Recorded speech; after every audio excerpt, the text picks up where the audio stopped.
Warren, and you've been around a long time, so you can tell me if I'm incorrect. The reason we should look at this, I think we have to have a reason why we're here and why we do things, why we're not worrying about the monies, I think, that are over there, if this ever became an issue with the Attorney General. And that is the retirement obligation is an obligation of the MCH and not us. So I think at this point, that's one thing. Okay, there may be more, but let me just kind of, because I'm kind of short, I kind of forget what my conversation's like. But so we have to have a reason why we can walk away from this, I think, this whole issue of the MCH having this remaining funds, because from the Attorney General's point of view, we've accomplished the self-dealing and the conflict issues. Okay, I think we just need to say as a board, it's the MCH's job to fulfill the final obligations of the hospital's tailing obligations. And that, for one, that we know of, and all that we know of, is the retirement. And we walk away from it. I think that's what we have to do as a board. We have to have a reason why we walk away from this. Well, let me just say, you don't have a role in it. So Legacy Health Endowment has no role with nothing to walk away from. EMC Health is doing. It is, you can watch what they're doing to the extent that they'll share information with you, but the second role besides the pension issue is Jessica's House, which was written also into the agreement to deal with. But the other thing to remember is that EMC Health has a board of directors. And that is the responsibility of that board of directors to deal with all of this stuff. It becomes an issue only for us tangentially. The Deputy Attorney General can raise questions with respect to this. Our attorneys we share Jim Schwartz through the good graces of EMC Health, allow us to use him for certain things. But it prohibits Linda and I from sometimes talking about them. We just use the attorney to do this. But at the end of the day, EMC Health has responsibility for all this.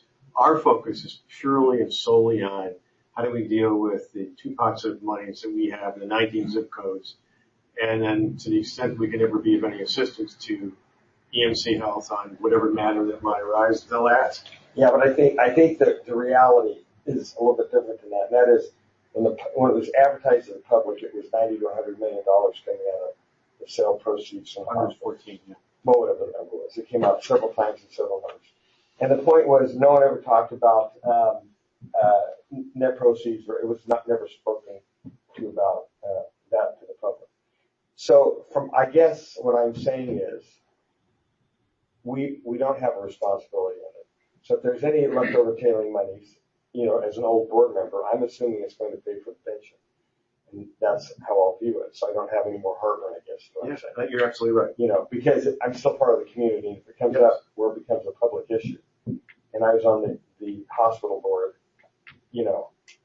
I know we've separated duties here, but the reality is the community may look at it differently. That's my point. Well, and one of the things that, as LHE begins publicly talking more about their work, so when we do the press release about the nurse practitioner program, and we have to nuance that, and our attorneys have got the draft press release to look at to make sure I'm not saying something uncomfortable. The public begins to understand how these dollars are being spent. Because I'm out doing Rotary presentations to both Rotary clubs about here's what we're doing. As I'm talking to the newspapers, which I do frequently, about these kinds of issues, it becomes more known. You're going to run an ad, right? We can run it. Yeah, we're going to do. There's lots of things we are about to do after you sign up on this next budget.